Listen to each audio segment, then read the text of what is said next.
శాసనమండలి ఫలితాలపై YSR Congress party ప్రధాన కార్యదర్శి పులివెందుల సతీష్ రెడ్డి మీడియాతో మాట్లాడుతున్నారు. విజయవాడ నుంచి ప్రత్యక్ష ప్రసారం చూడండి. గడిచిన 9 నెలల నుంచి ఉద్యోగుల పట్ల పూర్తి నిర్లక్ష్యం ఈ యొక్క ప్రభుత్వం వహిస్తూ ఉంది. జగన్మోహన్ రెడ్డి గారు అధికారంలోకి వచ్చినటువంటి మొదటి నెలలోనే ఇంటరిమ్ రిలీఫ్ కింద దాదాపు 27% ఆ రోజు ఇవ్వడం జరిగింది ఎంప్లాయీస్కి అందరికీ. గడిచిన 9 నెలల నుంచి ఇక్కడ నుండి ఉద్యోగస్తులంతా ఎదురు చూస్తున్నారు.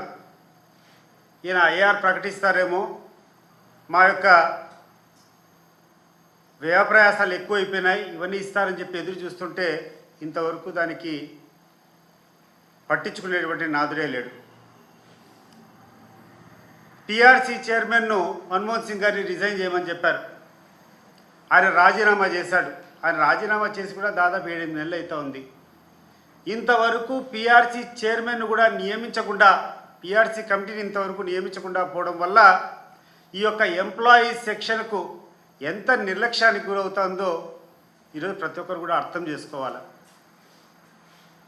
పీఆర్సీ కమిషన్ వేసేదానికి కూడా మీకు 9 నెలల కాలం సరిపోలేదంటే ఈ యొక్క ఉద్యోగస్తుల పట్ల మీకున్నటువంటి శ్రద్ధ ఏంది అని చెప్పి నేను అడుగుతూ ఉండా.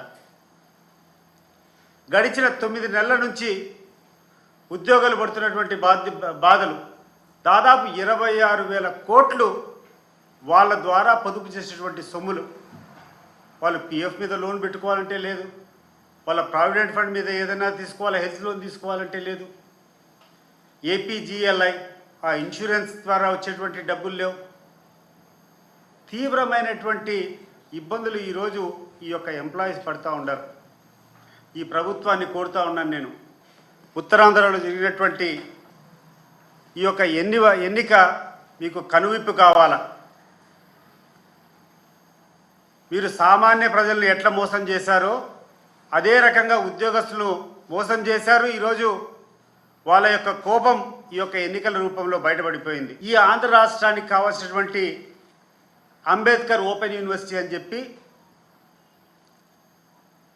ఈ 2 రాష్ట్రాలకు ఉమ్మడిగా ఉంది అంబేద్కర్ ఓపెన్ యూనివర్సిటీ. గడిచిన 10 సంవత్సరాల నుంచి మన ఆంధ్రప్రదేశ్ సంబంధించి దాదాపు 30 నుంచి 35,000 మంది ప్రతి సంవత్సరం కూడా ఈ యొక్క ఓపెన్ యూనివర్సిటీలో చదువుకునేటువంటి పరిస్థితులు ఇంతకుముందు ఉన్నాయి. కానీ ఈ ప్రభుత్వం వచ్చిన తర్వాత, తెలంగాణ ప్రభుత్వం ఉండి ఇంకా 10 సంవత్సరాలు అయిపోయింది, మీరు ఎవరు కూడా అడ్మిషన్ మేము ఇవ్వము అంటే ఈ రోజు వరకు అంబేద్కర్ ఓపెన్ యూనివర్సిటీకి ప్రత్యామ్నాయంగా మన రాష్ట్రంలో ఇంతవరకు ఓపెన్ చేయలే. ఉన్నటువంటి ఈ 2 రాష్ట్రాలకు ఉన్నటువంటి ఉమ్మడి దాంట్లో ఉన్నటువంటి మన ఆంధ్రప్రదేశ్ సంబంధించిన ఉద్యోగస్తులకు జీతాలు ఇచ్చేటువంటి పరిస్థితులు లేవు. ఈ యొక్క పోయిన సంవత్సరం మన రాష్ట్రం నుంచి దాదాపు 33,000 మంది ఈ అంబేద్కర్ యూనివర్సిటీలో చదువుకున్నారు. ఈ సంవత్సరం ఒక్కరు కూడా చేరలే, అడ్మిషన్ లేదు. భవిష్యత్తులో ఎక్కడికి పోవాలో వీళ్ళందరూ ఓపెన్ యూనివర్సిటీలో చదువుకోవాలంటే వాళ్ళకు ఒక జవాబు లేదు. ఇప్పుడు ఉన్నటువంటి ఈ ప్రభుత్వం ఏ సమస్య అడిగినా విధ్వంసకరమైనటువంటి పాలన వైఎస్ఆర్ కాంగ్రెస్ పార్టీ చేసింది కాబట్టి మేము ఏమి చేయలేదు. అట్లా చుట్టి లాస్ట్కు గోమాత జిందాబాద్ అంటే పోయిన ప్రభుత్వం చేసేటువంటి విధ్వంసం వల్ల మేము ఏమీ చేయలేకపోతున్నామని చెప్పేటువంటి కార్యక్రమాలు ఎన్ని రోజులు జరుగుతాయని చెప్పి నేను అడుగుతున్నా. ఎన్ని రోజులు మీరు ఈ సాకుతో తప్పించుకునేటువంటి ప్రయత్నం చేస్తారు? ఈరోజు మీకు వాతలు పెట్టారు, ఉత్తరాంధ్రలో ఉన్నటువంటి టీచర్లు మీకు వాత పెట్టారు. ఎప్పుడో అవకాశం వచ్చినా ఈ రాష్ట్రంలో ఉన్నటువంటి ప్రజలందరూ కూడా మీకు వాతలు పెట్టేదానికి రెడీగా ఉండారు. నిన్న నెల్లూరులో చంద్రబాబు నాయుడు గారు మాట్లాడినటువంటి మాటలు చూస్తే ఎంత దౌర్భాగ్యంగా ఉందంటే, ఎవరైనా కూడా రాజ్యాంగపరమైనటువంటి ఏ పదవి వచ్చినా ప్రమాణ స్వీకారం చేస్తాం. ఒక శాసనమండలి సభ్యునిగా నేను కూడా చేశా. శాసనసభలో చేస్తారు, మంత్రులు చేస్తారు, ముఖ్యమంత్రి చేస్తారు. ప్రధానంగా ఈ యొక్క ఓత్ తీసుకునేటప్పుడు చంద్రబాబు నాయుడు గారు చేసినటువంటి దాంట్లో కూడా క్లియర్గా చంద్రబాబు నాయుడు అనే నేను శాసనం ద్వారా నిర్మితమైనటువంటి భారత రాజ్యాంగం పట్ల నిజమైన విశ్వాసం, విధేయత చూపుతానని, భారతదేశ భౌమాధికారాన్ని సమగ్రతను కాపాడుతానని, ఈ రాష్ట్ర ముఖ్యమంత్రిగా నా కర్తవ్యాలను శ్రద్ధతో అంతఃకరణ శుద్ధితో నిర్వహిస్తానని, భయం కానీ పక్షపాతం కానీ రాగద్వేషాలు కానీ లేకుండా రాజ్యాంగాన్ని శాసనాలను అనుసరించి ప్రజలందరికీ న్యాయం చేస్తానని దైవ సాక్షిగా ప్రమాణం చేస్తానని చెప్పి చంద్రబాబు నాయుడు గారు ప్రమాణం చేసినటువంటి ప్రమాణ పత్రాన్ని నేను గుర్తు చేస్తున్నా. ఈ ప్రమాణానికి ఏమైనా విలువ ఉందా చంద్రబాబు నాయుడు గారు? ఈ ప్రమాణం చేసినటువంటి ఈ పత్రం మీద నువ్వు ప్రమాణం చేసి ఈరోజు ఏం చేస్తున్నావని చెప్పి రాష్ట్రంలో ఉన్నటువంటి ప్రతి ఒక్క ప్రజలు అడుగుతున్నారు, ప్రతి ఒక్కరు అడుగుతున్నారు. ఇది నీకు ధర్మమా? గడిచిన 40 సంవత్సరాల నుంచి ఏదో ఒక పదవిలో ఉన్నావు. నీకు రాజ్యాంగంలో ఒక ముఖ్యమంత్రి అయిన తర్వాత ఏ రకంగా వ్యవహరించాలా ఆ కోడ్ కూడా నీకు సరిగ్గా తెలీదా అని చెప్పి నేను అడుగుతున్నాను. ఎంత దౌర్భాగ్యమయ్యా! ఇదేమన్నా ఈ రాష్ట్రంలో ఉండేటువంటి పనులు, ఈ రాష్ట్రంలో ఉండేటువంటి కథలు ఒక వర్గానికే చేస్తాం, ఇంకొకరికి చేస్తే వైఎస్ఆర్ కాంగ్రెస్ పార్టీ వాళ్ళకు పనులు చేస్తే పాముకు పాలు పోసేట్టు అని మాట్లాడుతున్నాడు. ఇంత ఘోరమైనటువంటి ముఖ్యమంత్రి ప్రపంచంలో ఎవరు కూడా చూసుండరు.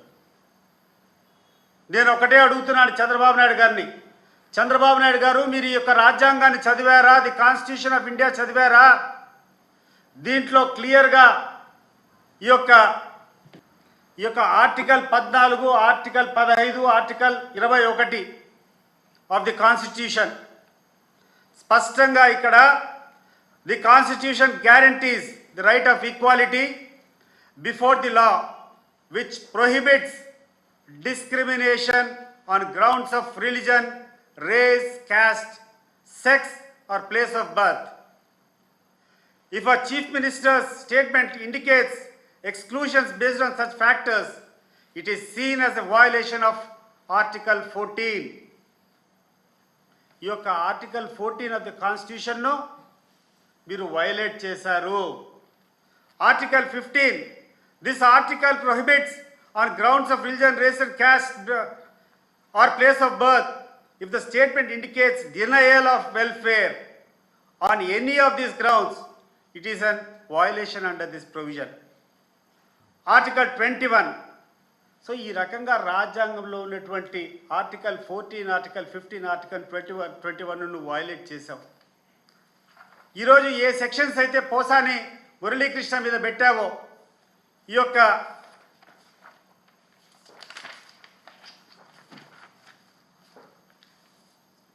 ఏ సెక్షన్లు అయితే పోసాని కృష్ణమూర్తి మీద పెట్టావో 196 ఆఫ్ బిఎన్ఎస్ క్లియర్గా అంటే కొత్తగా భారత న్యాయస్మృతి దీనికి బిఎన్ఎస్ కింద ఇప్పుడు కొంచెం ఆర్టికల్స్ బడ్జెట్ సేమ్ సెక్షన్స్ నువ్వు వైలేట్ చేసిన సెక్షన్స్ ఆయన మీద కూడా రాగద్వేషాలకు ప్రేరేపించినటువంటి కారణం మీదనే పెట్టారు. It applies to you. నేను అడుగుతున్నాను, ఈ యొక్క క్లాస్ కింద డిస్క్వాలిఫికేషన్ నేను ఎందుకు చేయకూడదు చంద్రబాబు నాయుడు గారు? మీరు ఒకసారి ఆలోచన చేయండి. Section 153 of A, offense of promoting enmity between different groups of grounds on religious, race, places of birth, residence, language, etc. So నీ యొక్క ఒక 2 పార్టీల మధ్య విభేదాలు జరిగేదానికి కారణమైనటువంటి నీ స్టేట్మెంట్ ఆధారం చేసుకొని నిన్ను ఎందుకు డిస్క్వాలిఫై చేయకూడదు అని చెప్పి నేను అడుగుతున్నా. ఈరోజు లీగల్గా ఫైట్ చేసేదానికి మేము నిర్ణయం చేసుకున్నాం. నువ్వు ఇచ్చినటువంటి ఆ స్టేట్మెంటు ఈరోజు రాష్ట్రంలో ఎక్కడ చూసినా కూడా వర్గ విభేదాలు సృష్టిస్తూ ఉంది. ఇటువంటి స్టేట్మెంట్ ఇచ్చినటువంటి వ్యక్తి ముఖ్యమంత్రిగా ఉండేదానికి అర్హత లేదు, వెంటనే డిస్క్వాలిఫై చేయాలని చెప్పి న్యాయ పోరాటం చేయబోతూ ఉన్నాం మేము. నేను అడుగుతున్నాను ఈరోజు చంద్రబాబు నాయుడు గారు, నువ్వేమో ఇట్లా రాగద్వేషాలు లేపుతావు, పార్టీ యొక్క ఆంక్షలు లేపుతావు. రేపు నువ్వు అధికారం కోల్పోతే ఈ రాష్ట్రం వదిలిపెట్టి నువ్వు ఎక్కడో హైదరాబాద్లో కూర్చొని నీ యొక్క స్పెషల్ ప్రొటెక్షన్ అంతా కూర్చొని 20 మంది 30 మందితో హైదరాబాద్లో కూర్చొని ఉంటావు. నీ ఆస్తులన్నీ అక్కడెక్కడో ఉన్నాయి. 1000 కోట్లు 1,00,000 కోట్ల ఆస్తులు నీకు తెలంగాణలో ఎక్కడెక్కడో తయారు చేసుకొని ఉండవు. ఇక్కడటువంటి నీ కార్యకర్తల గతి ఏంది అని చెప్పి నేను అడుగుతున్నాను. ఈరోజు నువ్వు వేసినటువంటి ఈ విష బీజము పెద్దదైపోయి రేపు అధికారం కోల్పోయినప్పుడు నీ కార్యకర్తల యొక్క భద్రత ఎవరు చూసుకుంటారు అని చెప్పి నేను అడుగుతున్నాను. నీ కార్యకర్తలను ఎవరు పరిరక్షిస్తారు అని చెప్పి నేను అడుగుతున్నా. ఇది మంచిది కాదు చంద్రబాబు నాయుడు గారు ఇటువంటి విభేదాలు చేయడం. నువ్వు 15 సంవత్సరాలు ఇండస్ట్రీ, 15 సంవత్సరాలు ముఖ్యమంత్రి అంటావు. నీకంటే ఇంతవరకు ఈ రాష్ట్రంలో సీనియర్ మోస్ట్ ఎమ్మెల్యే లేడని చెప్పి నువ్వు మాట్లాడతావు. మరి నీకు కనీసం అవగాహన లేదా అని చెప్పి నేను అడుగుతున్నాను. సీనియర్ మోస్ట్ ఎమ్మెల్యే శాసనసభలో 1978లో నువ్వు మొట్టమొదటిసారి శాసనసభకు వచ్చినావు. నీతో పాటు సమానంగా ఉన్నటువంటి ఎమ్మెల్యే లేడు. 15 సంవత్సరాలు నువ్వు ముఖ్యమంత్రిగా ఉన్నావు. ఏం సాధించినావు అని చెప్పి అడుగుతున్నాను. ఇటువంటి విద్వేషాల నువ్వు లేపేది? ఇటువంటి విద్వేషాల? ఒక్కసారి జగన్మోహన్ రెడ్డి చూసి సిగ్గు తెచ్చుకో నువ్వు. ఇదే జగన్మోహన్ రెడ్డి గారు ముఖ్యమంత్రి అయిన తర్వాత ఆయన చెప్పేటువంటి ప్రెస్ మీటింగ్లో అర్హత ఉన్నటువంటి ప్రతి ఒక్కరికి ఈ యొక్క స్కీమ్స్ అందాలా, మనం చేసేటువంటి వెల్ఫేర్ అందాలా అని చెప్పి, అది ఏ పార్టీ అయినా కూడా మీరు ఎవ్వరే కానీ, కార్యకర్తలు ఎవరే కానీ గ్రామాల్లో వాళ్ళని డినై చేసేదానికి లేదని చెప్పి ఆయన పిలుపుకు నువ్వు మాట్లాడే మాటలకు ఎక్కడైనా పొంతన ఉందా అని చెప్పి నేను అడుగుతున్నాను. ఏమయ్యా, పాముకు పాలు పోసినట్ట నీకు వైఎస్ఆర్ కాంగ్రెస్ పార్టీలో ఉన్నటువంటి ఓట్లు వేసినటువంటి వాళ్ళంతా పాములతో పోలుస్తున్నావా? నువ్వు ఏమనుకుంటున్నావు? నీ అహంకారం నువ్వు అండ్ మేము పాములు, నీ దగ్గర పాలు ఉన్నాయి అనుకుంటున్నావు. మీ నాయన సొత్త ఇదేమైనా? ఈ రాష్ట్రంలో ఉన్నటువంటి ఖజానా, ఈ రాష్ట్రంలో మేమందరం కట్టేటువంటి పన్ను చంద్రబాబు నాయుడు గారు నీ సొంత సొత్తు కాదు, నీ యొక్క ఆస్తి కాదు, అది నువ్వు పంచేది. ఈ రాష్ట్రంలో మేమందరం కూడా పన్ను కడుతున్నాం. ఈరోజు ఏమైనా వైఎస్ఆర్ కాంగ్రెస్ పార్టీ వాళ్ళ దగ్గర నుంచి పన్నులు వసూలు చేయకుండా వదిలిపెట్టారా మీరు? పన్నులు కట్టేటువంటి, మా దగ్గర నుంచి పన్నులు కట్టుకునేటువంటి పరిస్థితి మీరుంటే ప్రతి ఒక్క దాంట్లో మాకు సమానంగా న్యాయంగా రావాలా. ఇది రాజ్యాంగం చెప్తుంది. కనీస ధర్మం, రాజధర్మం కూడా నువ్వు పాటించినటువంటి వ్యక్తివి. నిన్ను వెంటనే డిస్క్వాలిఫై చేయాలా, దీని మీద మేము న్యాయ పోరాటం చేస్తామని చెప్పి ఈ సందర్భంగా తెలియజేస్తున్నాం. డిస్క్వాలిఫై చేసేదానికి అన్ని స్టేజెస్లో కూడా గవర్నర్ దగ్గరికి ఫస్ట్ రిప్రజెంటేషన్ ఇస్తాం. రెండోది, గవర్నర్ దగ్గర నుంచి సరైన రెస్పాన్స్ రాకుండా ఉంటే లీగల్గా కూడా ఈ సెక్షన్స్ ఏవైతే ఉన్నాయో, ఆయన ఇచ్చినటువంటి, ఆయన మాట్లాడేటువంటి క్లిప్పింగ్స్ అవన్నీ ఏ రకంగా రెచ్చగొట్టేది అనుకుంటాయో లీగల్గా కూడా కోర్టుకు పోయి ప్రత్యక్షంగా నేనే పోయి కూర్చొని ఈ యొక్క వాద్యాన్ని వేస్తా. పబ్లిక్ లిటిగేషన్ కింద నేను ఒక పిటిషన్ దాఖలు కూడా చేస్తాం. మొట్టమొదటి రేపు గవర్నర్ గారికి తీసుకొని పోయి ఒక మెమరాండా ఇస్తాము, ఇటువంటి వ్యక్తిని డిస్క్వాలిఫై చేయమని చెప్పి. మరి గవర్నర్ గారి దగ్గర నుంచి సరైనటువంటి రిప్లై రాకుండా ఉంటే వెంటనే కోర్టును కూడా ఆశ్రయిస్తాం.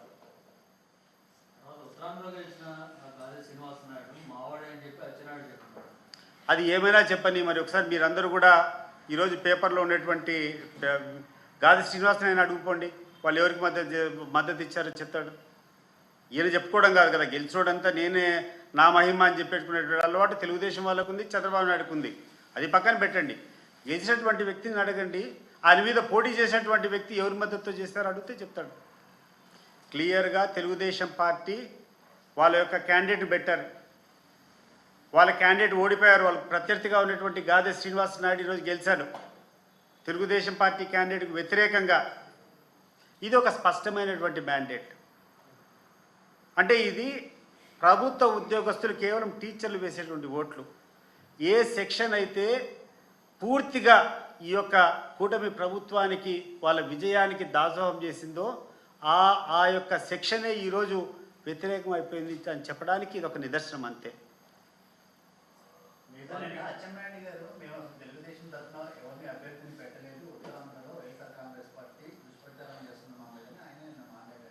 మీరు ఉత్తరాంధ్రలో పోయి కూర్చొని ఆ పేపర్ క్లిప్పింగ్ చూపించండి. వీళ్ళ లీడర్లంతా ఎవరి కోసం ప్రచారం చేశారు, వీళ్ళు ఇచ్చినటువంటి స్టేట్మెంట్లు అన్నీ కూడా చూపిస్తాం. ఈరోజు మేము ఊరికే మాట్లాడడం కాదు, వీళ్ళు ఎవరికి మద్దతు ఇచ్చినారు పత్రికాముఖంగా అన్ని క్లిప్పింగ్స్ ఉన్నాయి. దీన్ని నేను ఈరోజు వాళ్ళు మాట్లాడేదాన్ని నేను రెడీగా లేను, కానీ మీరు ఒకరోజు సమయం ఇస్తే నా క్లిప్పింగ్స్ అన్ని తెచ్చి చూపిస్తా. వాళ్ళ యొక్క ఎమ్మెల్యేలు, వాళ్ళ యొక్క మినిస్టర్లు, వాళ్ళంతా కూడా ఎవరికి ఓట్లు వేయమని చెప్పింది, క్యాంపెయిన్ చేసింది అన్నీ కూడా చూపిస్తాం. అదే రకంగా ఇక్కడ కూడా అదే జరిగింది. ఇప్పుడు ఈ కృష్ణా గుంటూరులో ఈ యొక్క పట్టభద్రుల ఎన్నికలు జరిగింది. వాళ్ళు మా క్యాండిడేట్ కాదు, ఇంకోటి గెలిచినా కూడా మా క్యాండిడేట్ అని చెప్తే దానికి అర్థం ఏముంటుంది? ఈరోజు నేను చెప్పచ్చా రాజేంద్ర ప్రసాద్ వైసీపీ క్యాండిడేట్ అని? అంత విడ్డూరంగా ఉంటుంది. గాది శ్రీనివాసులు నాయుడు మా క్యాండిడేట్ అని చెప్పుకోవడం వాళ్ళకు ఎంత హాస్యాస్పదమో, మేము రాజేంద్ర ప్రసాద్ మావాడని చెప్తే ఎంత హాస్యాస్పదంగా ఉంటుందో అదే అంత హాస్యాస్పదంగా ఉంటుంది. ఇక్కడ మా పార్టీ అభ్యర్థి పెట్ల, ఇక్కడ అంత సీరియస్ కంటెస్ట్ లేదు. ఎక్కడైతే సీరియస్ కంటెస్ట్ ఉందో ఉపాధ్యాయులు, మోస్ట్ ఎడ్యుకేటెడ్ పీపుల్, ఎవరైతే ఇంతకుముందు వైఎస్ఆర్సీపీకి వ్యతిరేకంగా పనిచేశారో వాళ్ళలోనే ఈ వ్యతిరేకత వచ్చింది. అది నేను చెప్పదలుచుకున్నా.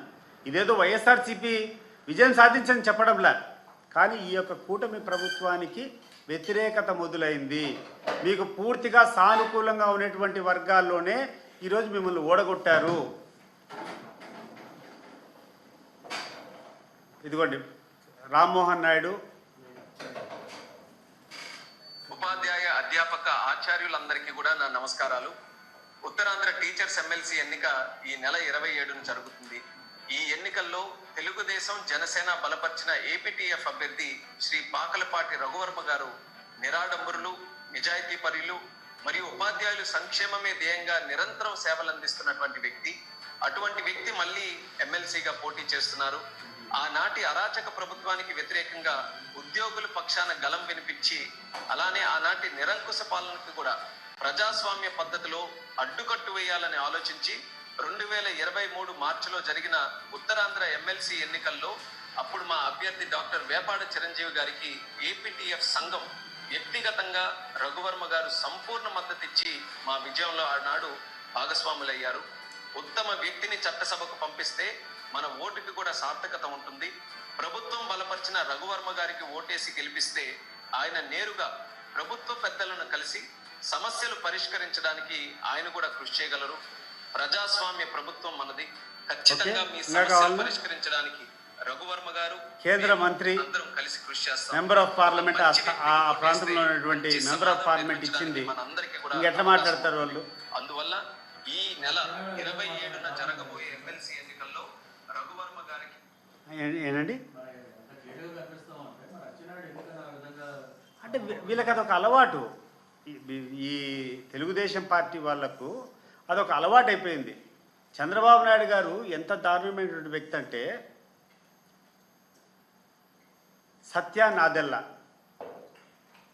సత్యానాదెల్లో సిఇఓగా అక్కడ అపాయింట్ అయ్యాడు. ఎక్కడ మన గూగుల్లో కాదు, మన యాపిల్లో, మైక్రోసాఫ్ట్లో అయిపోయిన తర్వాత ఈయన మొట్టమొదటి ఇచ్చినటువంటి స్టేట్మెంట్ ఏంటంటే, నేను ఇచ్చినటువంటి ఇన్స్పిరేషన్తో ఆయన అంత ఎత్తుకు ఎదిగినాడు అని చెప్పాడు.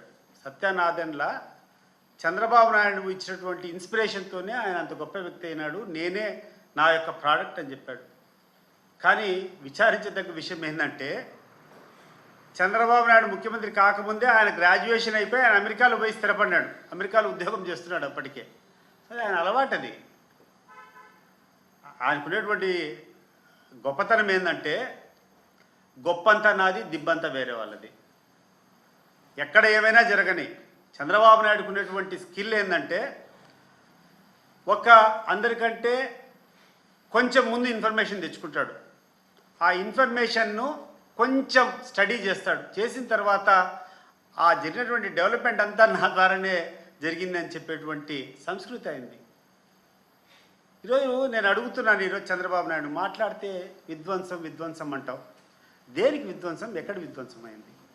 ఏ రంగంలో విధ్వంసమైంది? జగన్మోహన్ రెడ్డి గారి హయాంలో విద్యకు అత్యధిక ప్రాధాన్యత ఇచ్చి గవర్నమెంట్లో ఉన్నటువంటి స్కూల్స్కి అన్నిటికీ బ్రహ్మాండంగా